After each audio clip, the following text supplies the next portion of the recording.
Hey guys! For today's video tayo ay magluluto ng pasta ni baby or ni Bonso. Kasi ito yung request niya for lunch sa araw na ito. So ngayon is mag-umpisa na tayo ng pagluluto. Napakasimpleng recipe lang ito. Wala ng dami pang sahog-sahog. Ito lang yung ating gagawin for today para sa kanya. Kasi maya-maya lang is nandito na silang magkakapatid. So ngayon, nandito, nakapag-prepare na ako ng onion and then nagbubuild na ako ng pasta and then mayroon ako, haluan ko ng mushroom ang kanyang sauce. So ngayon, tayo ay magbubuild na ng pasta. So guys, nandito na. Kumulo ng ating pasta. Ayan lang. Kaunti lang talaga, 3 ganito. Ayan. Ayan. So, pagkatapos nito is magigisa tayo ng ating sahog para dito or sauce natin para sa kanyang pasta. Simple lang ito. Napakasimple talaga. Kasi, ano lang, mahilig lang siya sa ganitong pasta. At saka, magluluto tayo ng kanyang sauce. So, habang tayo ay magigisa ng sahog para or sauce ng ating white sauce for baby. Andito na yung aking molokia. It's ready na yan. Tsaka mayroon na tayong rice. And then, andito na yung chicken para sa molokia. Pero hindi ito kakainin. I'm sure hindi yan type ni panganay. Kasi ito lang talagang kanya. At saka rice and lemon lang talaga yan. So, ngayon, magigisa na tayo ng sibuyas. Sibuyas ko is ito na. Andito na yung mushroom ko. Ito yung cream. And then, lagyan natin ng milk. And then, lagyan natin ng cheesy. So, ngayon, mga kamars, mga kapars, mainit ng ating kawali. Lagyan lang natin ng olive oil instead na butter. Kasi, para healthy ang pagkain ng ating alaga. Kahit wala dito yung nanay, tayong in charge sa kanya. So, gawin natin na mas healthy.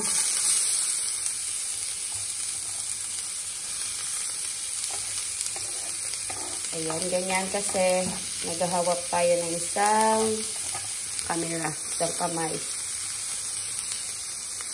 Ayan lang. Hindi na tayo maglagay ng onion.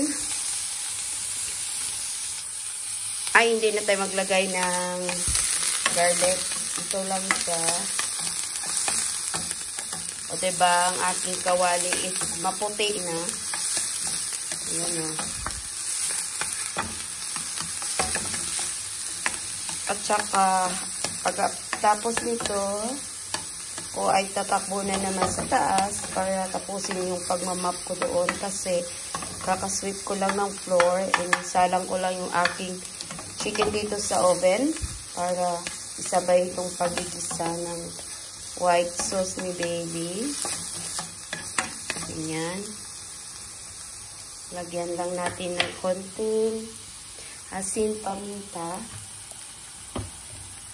Konting-konti lang kasi maglagay tayo ng cheese. Konting paminta, pantanggal lang ng amoy. Ay, ayaw mo ah. Ay! Sus, nadami na. Wait lang.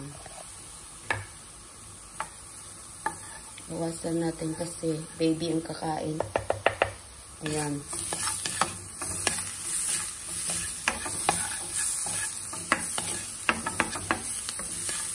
Ang hinahabol lang dito is ang creamy. Ayan mga kamars. Pasensya na. Hindi talaga perfect yan kasi food ni baby. Ako lang may invento niyan. Invento. Kanyang mushroom.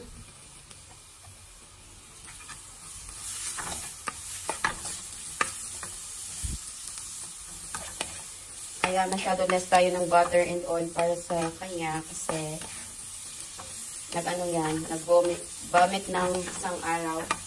Hindi nakapagpasok kahapon, kaya Laging nakabuntot sa akin. Laging pang nagtatabi sa kama ko.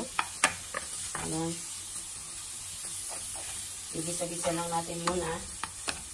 Pero mukhang dryness na dryness talaga, no? Dryness pa yan, ha? Mukhang dry talaga siya, no? Kailangan palabasin lang natin ng aroma. Aroma. Ayan. So, palambutin natin at lagyan ng kaunting water para lang malambot yung ating mushroom. Ayan. See ya. So, yan na guys. Malambot na ang ating mushroom. Ilagay na natin cooking cream.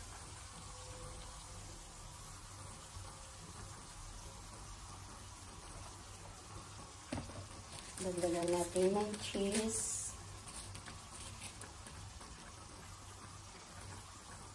Yan lang na cheese ang ilagay natin.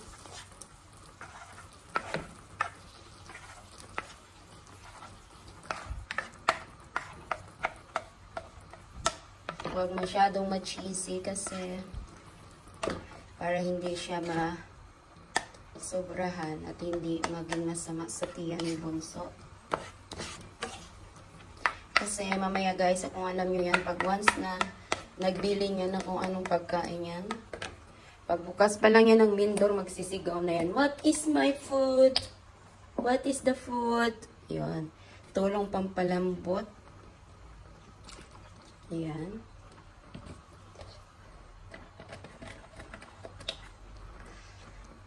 Marunong yan mag-appreciate yung alaga ko ng aking mga pinaggagawang loto.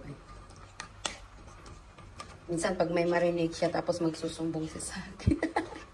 Marites siya masyado Ngayon, yung mga schedule, travel, or work outside the country, or travel outside the country ni Amo. Nako, bago sinabi ni Amo, sabi ko, sinabi niyan ba ng anak ko ba? Ayan, lagi updated ako yan. Dati update na update ako sa mga schedule ni Amo.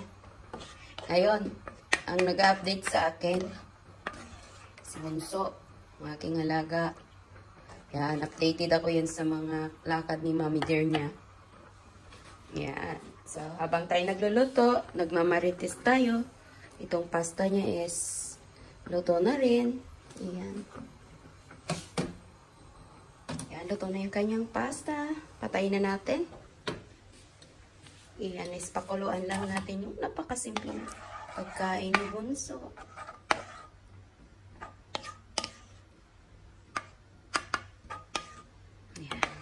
Palaputin lang natin ito mga kamars. And then, that's it.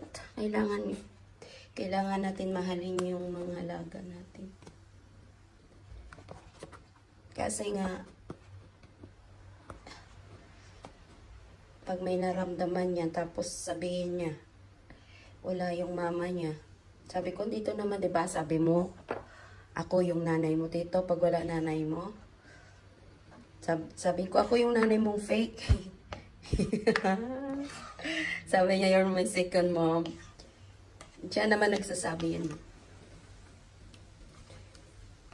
Kanya naman si Amo. Ikaw yung nanay nila dyan. Siyempre, wala kayo. In charge tayo. Dahil gusto rin natin umayos yung ating buhay. Uuwi tayo ng buhay sa Pilipinas. Kaya alagaan natin ng gusto yung mga bata. Kahit hindi nakatingin or walang mata sa paligid, kailangan natin be honest lang, lalo-lalo na sa mga bagay-bagay na hindi atin, dapat hindi natin pakialaman.